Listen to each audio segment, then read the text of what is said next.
Een van die ou geloofsvaders het op 'n stadium gesê dat God is nader aan ons as ons aan onsself. En as ons volgende hierdie kers aansteek, dan doen ons dit omdat ons daarbij wil aansluit. En daardeur wil sê dat die Here is volgende hier tussen ons, en die in ons, rondom ons, en bo en onder ons. Die Here is hier langs ons. En dat die gedagte is soms te veel om te ontvang, te groot, te mysterieus. So ons steek 'n kers aan, om daardeur te sê, ons wil aansluit by hom wat gesê het dat die Here is nader aan ons as ons aan onsself. Ek lees graag vanoggend vir ons 'n oggendgebed, 'n ou psalm. Baie welkom om die oë toe te maak en sommer net die woorde te ontvang.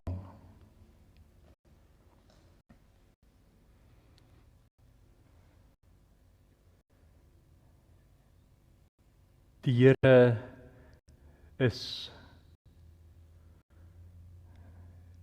Here is my herder. Die Here is, en ek kom niks kort nie. Hy laat my berus as ek moeg is en oorlaai voel, in plekke vol groen, in plekke vol lewe. Hy bring my by waters waar daar vrede is. Hy gee my nuwe krag. Waar ek ook al vandaan kom, en waar ek ook al vandag is, en hoe ook al my paaie gaan loop, van hier af vorentoe, tot die einde van my dae, tot die dag wat ek my laaste asem uitblaas, van toe, tot nou, tot wanneer ook al, is U by my. Daarom is ek nie bang nie. U is by my. U is my herder. In die hande is ek veilig.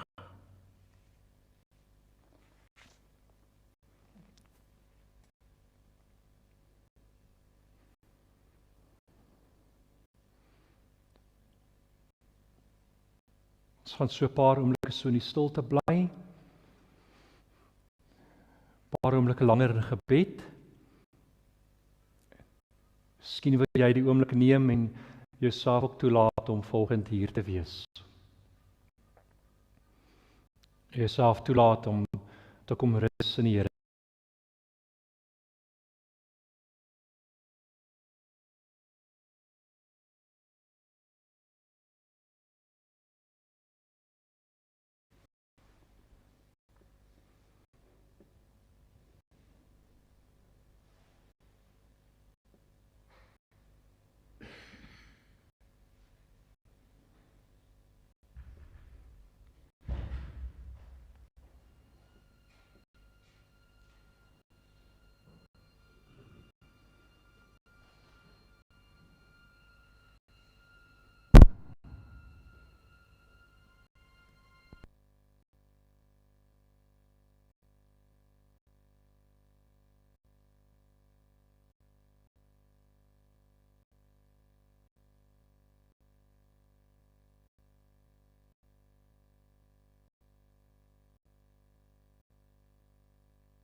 Goeiemôre, baie welkom.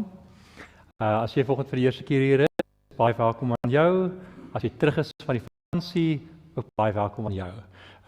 Also ook baie welkom in ons aanlyn gehoor and to our English viewers. It's also nice to have you with us in such a capacity. Welkom in die derde kwartaal. Ek wil amper voel ons is al deur die winter, maar ons het nog nie regtig eers winter gehad nie, voel dit vir my.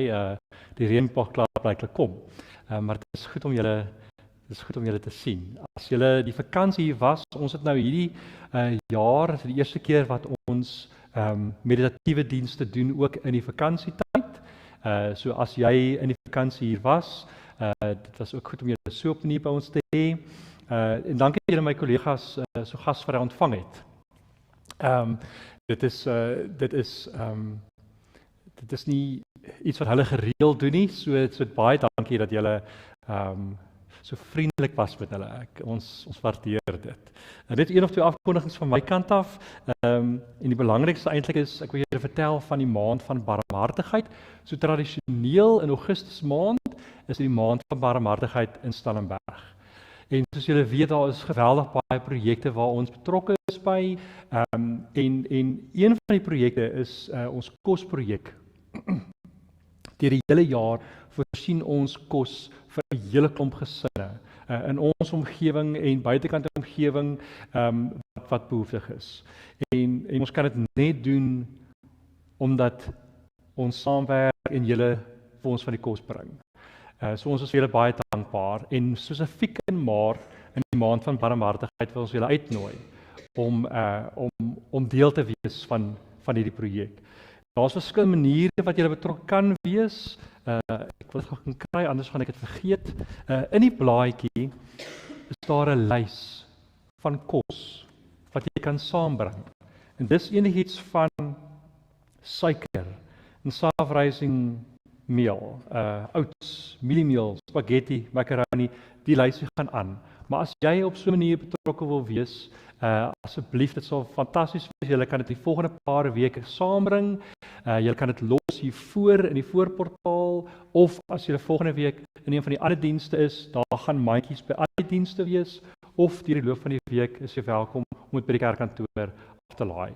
Al hierdie kos gaan net so vir die gesinne. So ons moet 'n kosbank of 'n kos spens.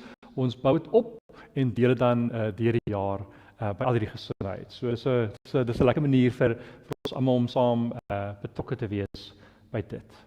En dan een laaste afkondiging is op die 28ste Augustus. Ek wil my datum weer reg kry. Ja, die 28ste Augustus is daar weer 'n kontrykuier saam met Sutherland gemeente. En soos julle weet in die verlede, dis 'n geweldige, is 'n baie lekker verhouding wat ons gemeente met hulle het. En al die boere trek op hiernatoe, hulle bring al hulle vleis hiernatoe en dis 'n verskriklike lekker kuier. Dis 'n geleentheid vir ons gemeentes om mekaar te ondersteun. So ons wil julle uitnooi om daai dag saam met ons te kom kuier. Ek het 'n gedig gelees hierdie week wat ek graag vir julle met julle wil deel. Dit is van Sheila Cousins, wat 'n gedig geskryf het wat sy noem werkwoord. En ek lees dit graag vir julle. Van ek kan dink, het u my laat spring mat tussen die hemel en die harde grond. En dit was ekstase. Die wip en die bons albei. Want ek lewe dan eers voluit wanneer u woel met my. Ek wil vir jou uitnooi om vanoggend te reflekteer oor jou week. Die dae wat die afgelope paar dae, die 7 dae. En die mense in jou lewe, die oomblikke, die besluite wat jy moes maak. Keuses, goed wat moeilik was, die goed wat lekker was, die goed was. As 'n ou geloofsdissipline wat glo dat daar's waarde daaraan om te reflekteer oor of jou dag of oor jou week wat was. Daar's waarde daaraan om terug te kyk na hoe jou week was. En vir jouself te vra, dieselfde vraag wat Sheila Cousins vra. Waar in jou week het jy die ervaring gehad, God het gewoel met jou, God het gewerk met jou, God het gepraat met jou, God het beweeg saam met jou, waarmee God besig was. Want as jy mooi dink aan, is jou lewe, die rou materiaal van jou lewe, jou dag tot dag, die plekke waar jy gaan, mense wat jy sien, is eintlik al waarmee God kan werk, kan besig wees mee kan gebruik of mee kan praat, is jou week, is jou dag. En daar was 'n ou geloofsvader, Ignatius van Loyola, wat baie oor hierdie geloofsgewoonte gepraat het. En hy het gesê, dis 'n gewoonte wat jy wel eintlik aan die einde van jou dag doen, ons doen dit nou aan die begin van ons dag, maar hy het geglo dat daar is waarde aan om terug te kyk en te vra oor jou week wat was. Want hy het gesê, alhoewel ons vorentoe leef en vorentoe kyk, verstaan ons eers regtig as ons terugkyk. En maak goed op 'n manier meer sin. So die geloofsgewoonte vra van ons om 'n periode te kies, 'n dag of 'n week, en om dan vir jouself te vra, wat is die ervarings wat ek gehad het in hierdie week? Hoe voel ek oor die afgelope week wat verby is? Wat is die emosies wat by my opkom? Is die gewoonte. En dan daaroor te vra. En soms het jy emosies van ekstase, ander keer emosies van medelee of woede, bitterheid. As jy terugkyk op jou week, vermoed ek, gaan jy ook gaan gedagtes op jou opkom van oomblikke waar jy voel jy misluk het, waar jy gedink het, hier kon ek dalk beter gedoen het, kon dalk hier beter keuse gemaak het, hier het ek 'n misstap gegee, ons noem dit, oomblikke van frustrasie. Maar Ignatius van Loyola het baie gepraat oor hierdie geloofsgewoonte en hy het gesê, as 2 goed wat jy moet oorvra. Oomblikke van consolation of oomblikke van desolation. Hy sê dit help ons om terug te gaan in ons week. Consolation in die sin van waar in hierdie week wat was, het jy die ervaring gehad, jou siel word op 'n manier vertroos. Waar het jy vertroosting ervaar in die week? Waar het jy ervaar mense was vir jou goed? Of jy het liefde ontvang? Of jy kon liefde gee? Waar het jy gevoel, watter oomblikke van die week het jy lewendig gevoel? En watter oomblikke het vir jou lewe gebring? Waar het jy die ervaring gehad, jy was gesien of gehoor? Waar het jy die ervaring gehad, God was naby aan jou? Oomblikke van consolation. En dan het hy gepraat oor die ander kant. Oomblikke van desolation. Waar in jou week het jy siels alleen gevoel? Siels verlate. Wat is die oomblikke in jou week waar het vir jou gevoel het, iets gaan in my dood, of ek voel dood, of het voel soos die dood? Oomblikke van angstigheid, of oomblikke waar jy hulpeloos gevoel het, oomblikke waar God geweldig ver voel het van jou. En dan sê hulle, is om bewus te word van al gedagtes, en dan een te kies.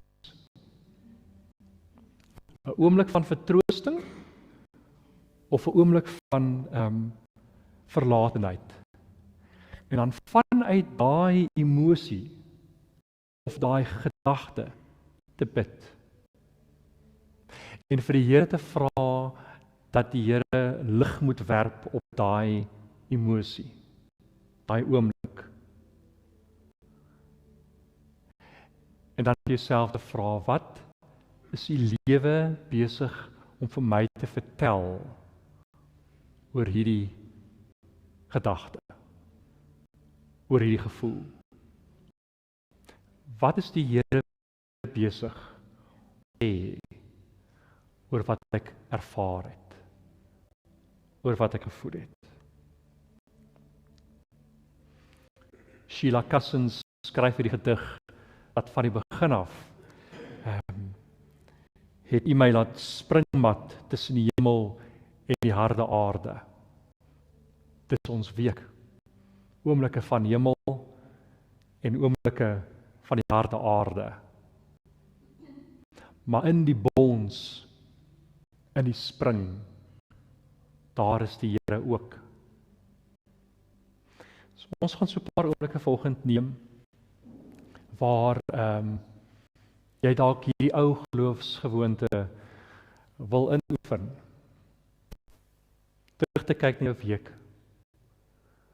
Bewus te word van waar jy die ervaring gehad het van vertroosting, consolation, of waar jy die ervaring gehad van desolation, verlatenheid. Daaraan vashou en vir die Here te vra, wat is dit wat U vir my wil sê oor hierdie gevoel? Wat wil die lewe my leer?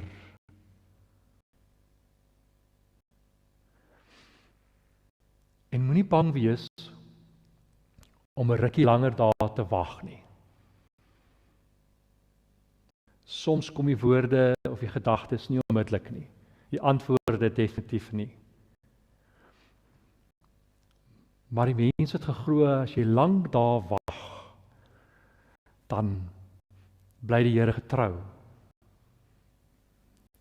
Iets word helderder. In jou hart, jou gees,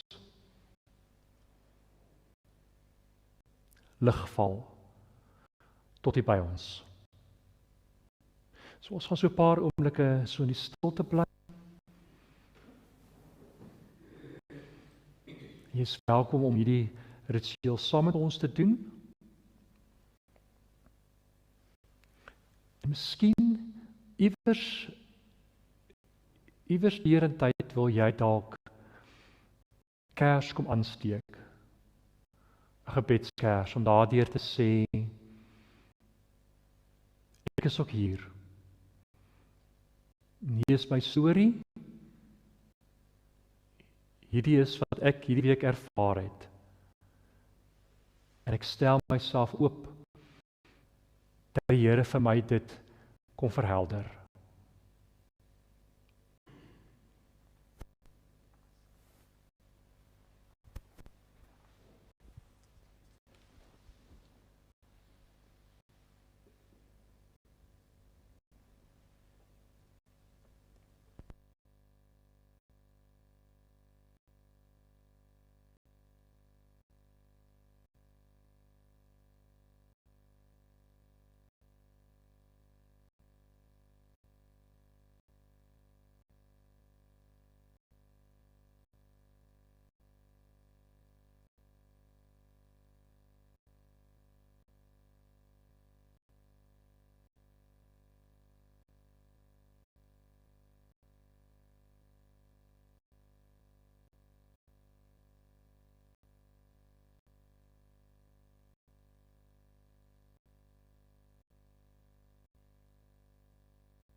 Ons teksgedeelte volgende kom uit Johannes 6 van vers 1 af, en as jy Bybel saamgebring het, is jy welkom om saam te lees, Johannes 6 van vers 1 af.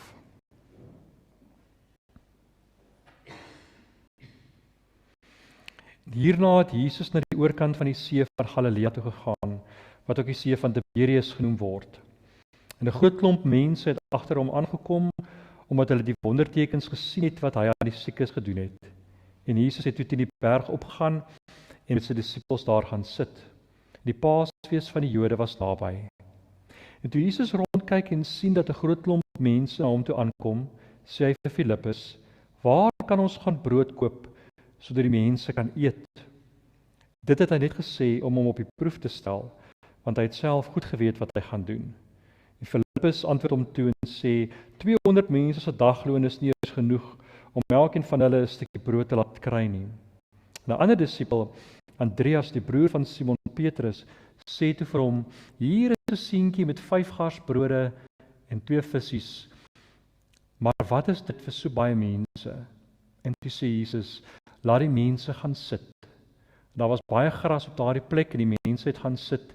Die mans alleen was omtrent 5000.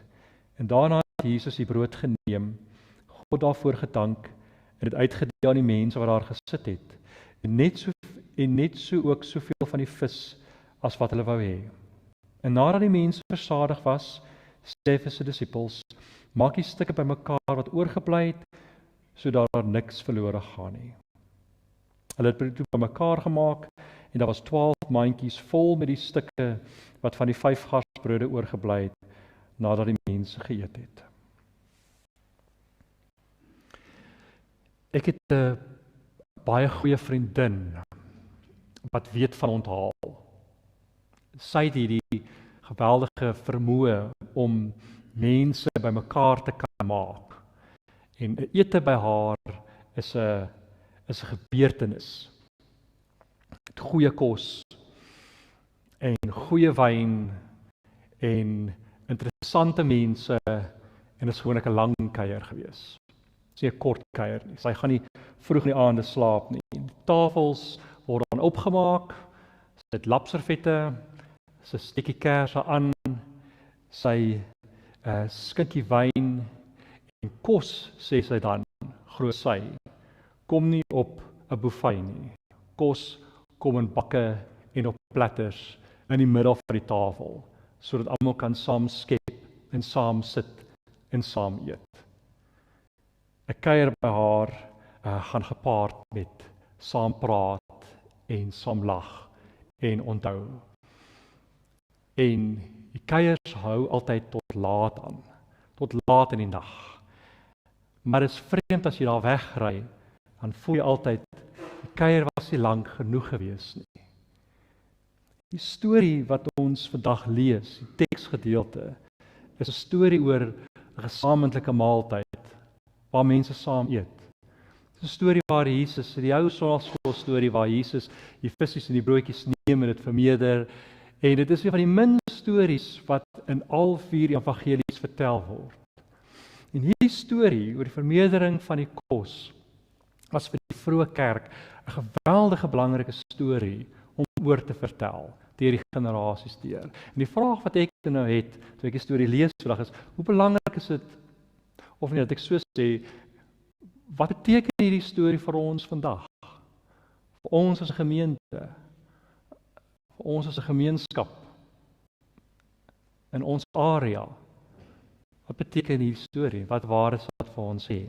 En daar's baie debatte en daar's baie gesprekke oor wat presies gebeur het met daai seentjies se visse en broodjies daai middag.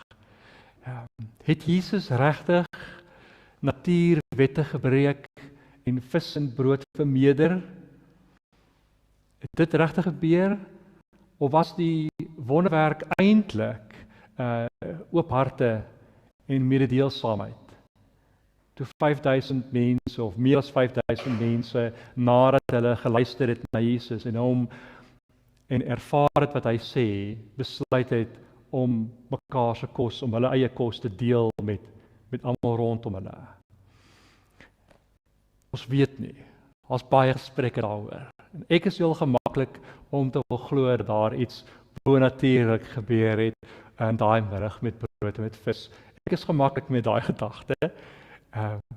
Maar wat vir my interessant is oor die storie is nie soseer die wonderwerk oor die kos nie. Alhoewel dit ook 'n gesprek is wat mense oor apart kan praat. Maar wat vir my interessant is, die wonderwerk vir my is die gedagte, is dieselfde gedagte as ek dink oor my vriendin wat hierdie ongelooflike vermoë het om te onthaal en mense bymekaar te trek. En dit is die wonderwerk van saam wees. Wonderwerk van bymekaar bring. Die storie begin waar Jesus na die oorkant van die see van Galilea vaar en dan op met die berg gaan saam met sy disippels, skryf Johannes. En dan terselfdertyd raak hy bewus daarvan dat daar 'n groot skare van mense is wat hom volg. En die interessante ding is dat die eerste gedagte wat Jesus gehad het toe hy hierdie klomp mense sien, was om te vra, waar kan ons vir hulle gaan brood koop? Want hulle moet eet. Op 'n manier om daardeur te sê, mense is honger. Wat kan ons doen? Wat kan ons doen om hulle bymekaar te bring? Om hulle bymekaar te hou? Wat kan ons doen? En as jy die storie lees, dan besef jy die disippels was glad nie op dieselfde bladsy as wat Jesus is nie. In Markus, een van die ander evangelies, as hy die stelle storie vertel, dan skryf Markus dat die disippels het vir Jesus gesê, hierdie is 'n afgeleë plek. En dit is al laat in die dag. Stuur eerder die mense weg na die plase en die dorpe hier rond, sodat hulle daar kan gaan kos soek. Die disippels se instink was, kom ons breek die groep op. Kom ons versprei die mense. Kom ons stuur hulle weg. Dat hulle op 'n ander plek moet gaan soek. Die disippels se instink was, vermy die verantwoordelikheid om die behoefte van mense aan te spreek hier tussen ons, hier in ons gemeenskap. Maak hulle probleem eerder iemand anders se probleem. Toe ek aan die storie gedink het my vriendin dadelik by my gedagtes opgekom. Haar eerste instink is altyd, hoe meer hoe beter. Nooi nog, maak eerder die tafel langer, bring eerder die plastiek tafel buitekant op iets van die stoep af in, dek dit ook, sit nog 'n stoel by. Haar instink is, bring by mekaar, maak by mekaar. Maar ons almal, en dit is interessant, ons vergeet vinnig, of althans ek vergeet vinnig, dat ek oor myself praat.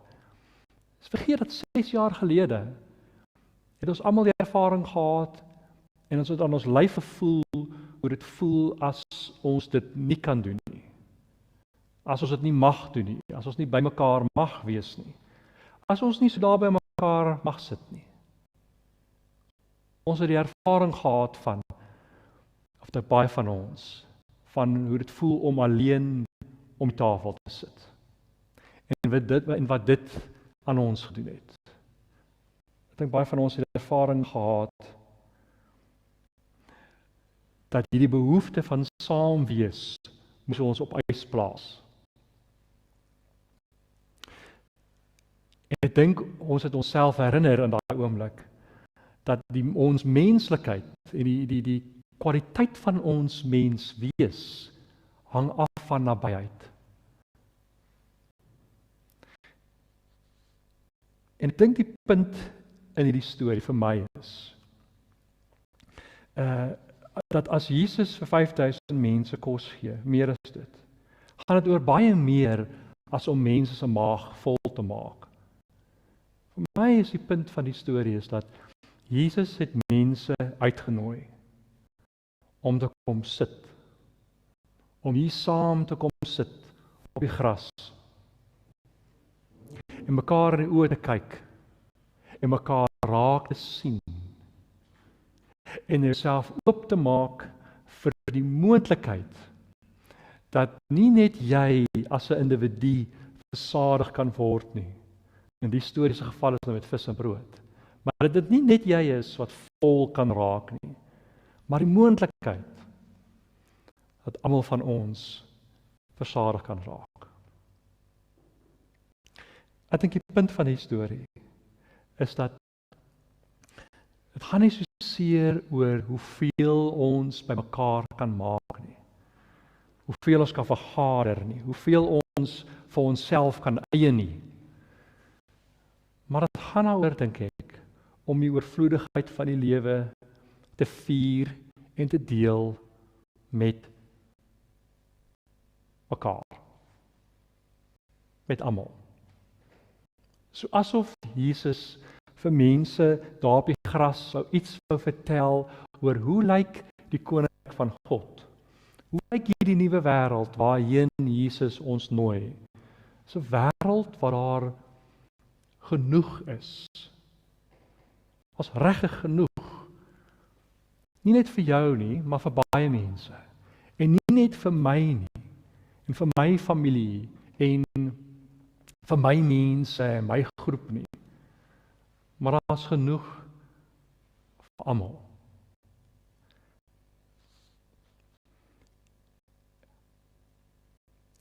As die disippels na hierdie skare mense kyk, dan sien hulle hulle eie gebrekkigheid, hulle sien die onmoontlikheid van die situasie. Maar ek dink hier's waar die verskil kom. As Jesus na die mense kyk, na die skare, na behoeftiges, na die mense wat honger is, in die storie. Mense wat daar gekom het om iets te kom wil ontvang. As Jesus na hulle kyk, dan laat hy homself toe dat hulle behoeftes aan hom raak. Hulle behoeftes bly nie op 'n afstand nie. Hulle bly nie op 'n afstand nie. Maar wat hulle voel, nie net in hulle maag nie, maar in hulle hart. Hy laat toe dat daai behoeftes naby aan hom kom. En hy laat toe dat daai behoeftes van mense hom roer en hom beweeg. Dit is asof Johannes vir ons in hierdie oomblik in hierdie storie wil herinner dat te midde van die honger van mense was apatie nie vir Jesus 'n opsie nie. Iemand moes iets doen. Iemand moes vir hulle kos gee. Iemand moes hulle bymekaar maak. Miskien is dit so dat hoe meer ons in voeling kom met ons eie behoeftes, ons behoefte aan gemeenskap, ons behoefte aan nabyheid, ons behoefte aan intimiteit, hoe meer ons eerlik is met onsself oor daai behoeftes wat in baie van ons lê, miskien raak dit vir ons makliker dan om ander uit te nooi, om te kom sit hier by die tafel. Miskien raak dit vir ons makliker om die stoel nader te trek. Want ek maak myself sensitief vir die feit dat daai behoeftes wat in my lê, is dalk miskien ook in jou. En dit maak van jou nie meer 'n vreemdeling nie. Maak van jou 'n suster, 'n broer, iemand wat ek in die oë kan kyk. En jou behoeftes kom dan baie, baie naby aan my. Die afstand tussen ons verdwyn. En miskien dan is ek braaf en trek nog 'n stoel nader.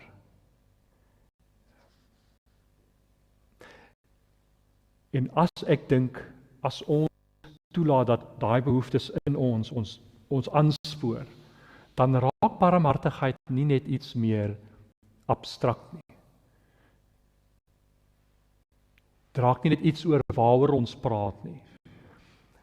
Dit raak 'n gesprek oor wat kan ek doen? Waar kan ek lewe bring? Die mense het geëet hulle was versadig. So eindig die storie. In al die ander evangelies ook. Hulle vertel die mense daai dag eet en hulle was versadig. Is dit omdat hulle in Jesus se teenwoordigheid was, dat hulle versadig was? Is die vraag wat ek nou vra. Ek weet nie. Is dit omdat hulle Jesus was, dat hulle nie meer honger was nie? Of was die brood en die vis net so baie, dat hulle nie meer honger was nie? Ek wonder, wat sal dit beteken? Hoe sal dit lyk, as ons Jesus nooi na ons tafels toe?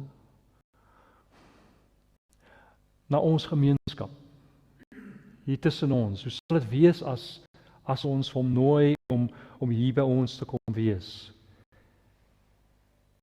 Waar ons mense by mekaar maak. En dan wat sal dit lei? Hoe sal dit lyk? Ek kan nie wegkom van hierdie ongelooflike geskenk wat my vriendin het, om regtig 'n klomp vreemde en interessante mense by mekaar te bring nie. Maar hierdie storie help my om te verstaan dat sy het gekyk. Sy verstaan. Het gaan meer as oor net die menu en die musiek. Het gaan oor wat gebeur as ons saam is. Dis die wonderwerk. Wat gebeur as ek vir jou 'n kans gee om jou storie te vertel en ek luister daarna? Wat gebeur as ek langs jou kan kom sit, net by jou wees, naby aan jou lyf? Dis die wonderwerk. Sy verstaan dit. Soms beteken dit jy moet nou ekstra stoel bytrek, maar daar gebeur meer om 'n tafel as net die kos en die wyn. Die geskenk van saam wees, die wonderwerk van by mekaar bring. En miskien vertel hierdie storie wat gaan oor 'n wonderwerk vir ons nog iets meer. En dit is oor wie Jesus is. As Jesus brood uitdeel, doen hy dit omdat hy ook die brood van die lewe is. En miskien die rede hoekom hy mense intrek en by mekaar wil maak en sê kom wees hier saam op hierdie stuk gras. Miskien is dit omdat hy vir ons op 'n manier wil herinner dat as jy so saam is, dan word jy iets. Jy word die liggaam van Christus. Jy word kerk. Dit is nie hier gebou nie. Dit is ons. Dit is ons. As ons saam is, dan word ons kerk. Mag ons daai storie onthou. En mag ons ook glo aan die wonderwerk van saam wees en die gawe vier van by mekaar bring. As ons vanoggend hierdie tekens van die lewe vier, brood en wyn, mag jy jouself uitnooi om te doen dit waarvan die stories vertel. En baie van ons al reeds doen, om liefde te vier en deernis te vier waar ons ook al gaan. Om mense in die oë te kyk en diep na hulle te kyk en te verstaan wat in jou lê ook in my. En daarom kan die afstand tussen ons nie bly nie. Op daai oomblik kom jy baie naby aan my. En as ek dit langer waag, dan begin ek God ook sien in jou. En jy God in my. En dalk glo ons dit wat gelowiges van die begin af geglo het. Dat God is oral. Jou en my en die persoon wat wonder of die plek is by die tafel. Ons gaan so 'n paar oomblikke so in stilte wees. Miskien wil jy oë toemaak en sommer net dink oor dit wat jy gehoor het. En as jy vanoggend die behoefte het om hierdie tekens te kom ontvang, is jy welkom vorentoe te kom en dit by een van die tafels te gebruik.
Die Here is nader aan ons as wat ons aan onsself is. As ons die kers uitblaas, dan doen ons dit omdat ons glo hier diep in ons dat dit is waar is. En dat die Here met ons is en saam met ons sal gaan in die week wat gaan kom. Ontvang die seën van die Here.